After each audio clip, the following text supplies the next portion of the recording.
अच्छा जी, तो let's continue. अब हम बात करेंगे एस ई आर के बारे में।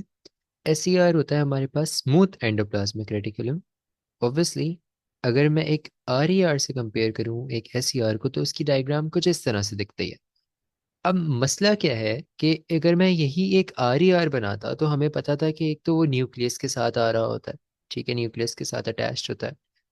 दूसरी बात ये कि उसके ऊपर राइबोसोम्स मौजूद होते हैं। इसके ऊपर कोई राइबोसोम्स नहीं मौजूद होते, तभी ये स्मूथ आरईआर कहलाता है। राइबोसोम्स की वजह से वो आरईआर कहलाता है, विच मीन्स कि रफ एंडोप्लाज्मिक रेटिकुलम कहलाता है। बट सिंस इसकी सरफेस के ऊपर कोई राइबोसोम्स मौजूद नहीं है, ये हमारे पास एसईआर कहलाता है। ये वाला जो है हमारे पास एरिया, तो ये है, ये अगेन हमारे पास वही है हमारे सिस्टर ने। ठीक है, अगर मैं इसकी सिंगुलर की बात करूंगा तो ये सिस्टर्ना कहलाएगा। तो हम इसके बारे में भी अगर लिखेंगे तो हम यही बात लिखेंगे कि क्या ये हमारा system of interconnected interconnected flattened sacs है। बस अब हमें ये बात समझनी है कि ये कंटिन्यूअस नहीं है, किसके साथ, न्यूक्लियर मेम्ब्रेन के साथ। दूसरी बात, इसके ऊपर कोई राइबोसोम्स नहीं है, तो हम ये भी लिखेंगे कि no ribosomes attached, no ribosomes attached. ठीक है, अब इसका रोल क्या होता है, जो इसका मोस्ट इंपॉर्टेंट पार्ट है और एग्जाम में भी सबसे ज़्यादा इसका रोल टेस्ट किया जाता है। तो इसका रोल भी बहुत स्ट्रेट फॉरवर्ड है, कुछ इस तरह इसके अंदर मुश्किल चीज़ नहीं है। ये अनलाइक आर ई आर एक डिफरेंट मैकेनिज्म करता है, और इसके अंदर होता है सिंथेसिस ऑफ लिपिड्स। तो इसके लिए जो आपको याद करना है वो ये है कि ये करता है सिंथेसिस ऑफ लिपिड्स। सिंथेसिस का आसान मतलब होता है प्रोडक्शन, किसी चीज़ को बेस से बनाना। ठीक है, तो ये लिपिड्स को प्रोड्यूस करता है। सही है, अब किस तरह के लिपिड्स, एग्जाम्पल में हम लिख सकते हैं स्टेरॉइड्स। ये स्टेरॉइड्स की प्रोडक्शन करता है, हमारे पास एसईआर इसके लिए रिस्पॉन्सिबल होता है। अब स्टेरॉइड्स की भी कुछ एग्जांपल्स होती हैं। अब स्टूडेंट्स के दिमाग में आता है, एटलीस्ट प्रॉब्ली आपके दिमाग में भी अभी आ रहा होगा कि स्टेरॉइड्स किस तरह के, क्या मतलब सेल में ऐसा क्या हो रहा होता है। तो कुछ एग्जांपल्स एटलीस्ट जो आपको अपने सिलेबस के लिए पता होनी चाहिए, उनमें यह है कि examples of steroidal hormones include,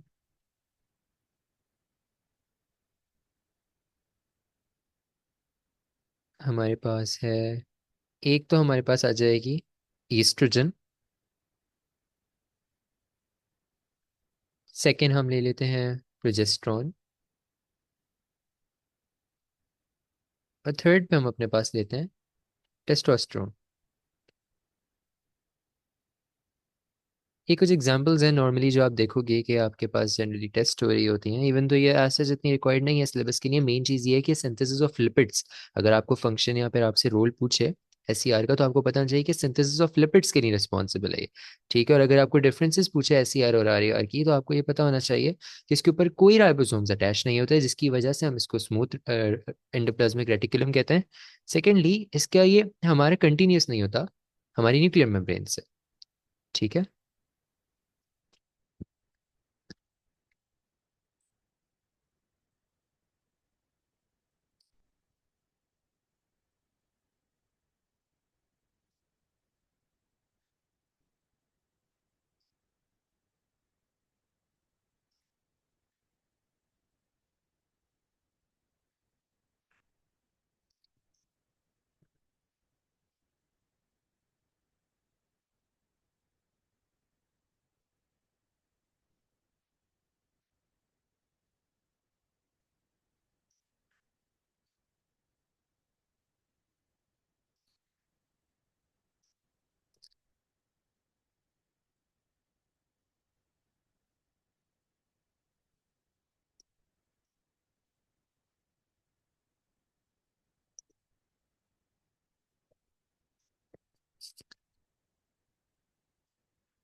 अब जरा हम एक और सेक्शन के ऊपर बात करते हैं, वो है हमारे पास सेंट्रियोल्स एंड माइक्रोट्यूब्यूल्स। अगर मैं माइक्रोट्यूब्यूल्स की बात करूं सबसे पहले, तो आपको ये पता होना चाहिए कि माइक्रोट्यूब्यूल्स जो होते हैं ये बने होते हैं हमारे पास ट्यूबुलिन प्रोटीन से। तो ये made up of tubulin proteins. ठीक है। अगर मैं सेंट्रियोल्स की बात करूं, अगर मैं सेंट्रियोल्स के बारे में बात कर रहा हूँ, तो सेंट्रियोल्स बहुत आसान है समझना, कोई कॉम्प्लिकेटेड चीज़ नहीं है। बच्चे इसको बहुत मुश्किल समझते हैं, बट ये कॉन्सेप्ट बहुत ईजी है। सेंट्रियोल्स पहली बात सिर्फ प्रेजेंट होते हैं हमारे पास इसके अंदर एनिमल सेल्स। हम एक एक करके चलते हैं। तो centrioles are only present in animal cells, only present in animal cells. ठीक है। दूसरी बात कि सेंट्रियोल्स जो होते हैं ये माइक्रोट्यूब्यूल्स से बनते हैं हमारे पास। Centrioles are made up of are made up of microtubules। मतलब मैं आगे जाने से पहले अगर मैं एक छोटा सा कुछ चार्ट टाइप बनाऊं या फिर एक फ्लो चार्ट टाइप बनाऊं, तो मैं कह सकता हूं कि मेरे पास ट्यूबुलिन प्रोटीन्स होते हैं। ट्यूबुलिन प्रोटीन्स हैं। ठीक है। उन ट्यूबुलिन प्रोटीन्स से मेरे पास बनते हैं क्या? मेरे माइक्रोट्यूब्यूल्स। उन माइक्रोट्यूब्यूल्स को मैं अगर कंबाइन टुगेदर कर दूं तो मेरे पास क्या बनेंगे? सेंट्रियोल्स। ठीक है। अभी तक हमें ये समझ आया। और ये जो सेंट्रियोल्स होते हैं ये हमारे पास प्रेजेंट होते हैं सिर्फ एनिमल सेल्स के अंदर। बिल्कुल क्लियर और बिल्कुल इजी चीज है ये। ठीक है। अब इसमें ये प्रेजेंट कहाँ होते हैं सेंट्रियोल्स, ये भी हमें समझना है। ये प्रेजेंट होते हैं बिल्कुल न्यूक्लियस के पास, लेकिन ये पेयर की फॉर्म में एग्जिस्ट करता है। ये अकेले एग्जिस्ट नहीं करता, ये एग्जिस्ट करता है एक पेयर की फॉर्म में। और दूसरी बात एक राइट एंगल की फॉर्म में। क्या मतलब इस बात का मैं अभी ये बना के भी दिखाऊंगा। एक तो पहली बात, ये पेयर की फॉर्म में एग्जिस्ट करेगा। सही है। ये अकेला एग्जिस्ट नहीं करेगा न्यूक्लियर के साथ। सेंट्रियोल जो है मेरा, ये पेयर की फॉर्म में यानी दो एग्जिस्ट करेंगे। और ये राइट एंगल में एग्जिस्ट करेंगे। पहले आप ये बात लिखो, उसके बाद फिर मैं आपको बना के भी दिखाता हूँ। They exist as a pair at right angles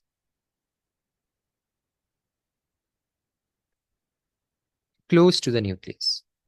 close to the nucleus. ये आ गया हमारा न्यूक्लियस। अब लेट्स से हमारे पास ये हमारा कुछ न्यूक्लियस है। ठीक है। ये हमने बना दिया, हमारा न्यूक्लियस आ गया। अब इसको लेबल भी कर देता हूँ। ये हमारा न्यूक्लियस है। अब हमारे पास ये एक तो पेयर की फॉर्म में एग्जिस्ट करेंगे करीब में, यानी कि एक पेयर के लेट से मैंने बनाया। मैं क्यों इसकी इस तरह की शक्ल बना रहा हूँ मैं बाद में बताऊंगा। ये मेरा एक सेंट्रियोल लेट से। ठीक है। या इसको मैं ट्रिपलेट की फॉर्म में बनाता हूँ, मतलब तीन की फॉर्म में।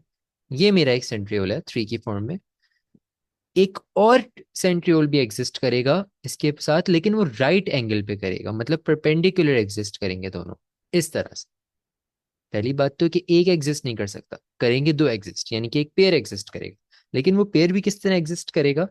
एक परपेंडिकुलर फॉर्म में, एक राइट एंगल की फॉर्म में। क्लियर है?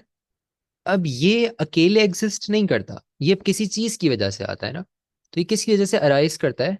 मतलब कि यहाँ कुछ ऐसी चीज है जिसकी वजह से ये यहाँ पे आया, जिसकी वजह से ये अरेंज हुआ है यहाँ पे। तो किसी वजह से, किसी ना किसी वजह से तो ऑर्गेनाइज हुआ है ना यहाँ पे। तो हम वो बोलते हैं, वो होता है एक माइक्रोट्यूब्यूल ऑर्गेनाइजिंग सेंटर। हम ये लिखते हैं कि हमारे जो सेंट्रियोल्स होते हैं वो अचानक से आके ऐसे खड़े नहीं हो जाते, अचानक से आके पेड़ की फॉर्म में राइट एंगल बना के नहीं आ जाते, मौजूद हो जाते। ऑल ऑफ अ सडन एक वजह से होते हैं। और वो वजह क्या है? हमारे पास माइक्रोट्यूब्यूल ऑर्गेनाइजिंग सेंटर्स एग्जिस्ट करते हैं। ठीक है। तो हम ये लिखेंगे कि centrioles arise from from structures known as MTOCs। MTOCs क्या है हमारे पास? Microtubule organising centre. ठीक है। बहुत सारे टाइप के हो सकते हैं, ये हमें अपने सिलेबस के लिए पता होना चाहिए, जो कि बहुत कॉमन है। अब ये जो जिस वजह से यहाँ पे आया है, ये ऐसा क्या चीज़ है जो इतना कॉमन है, किस वजह से, किस चीज़ ने इसको यहाँ अरेंज करा है?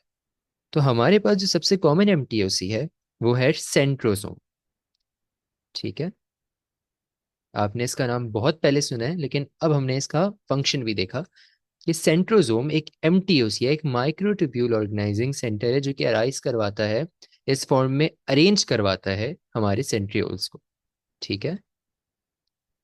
The most commonly known, the most commonly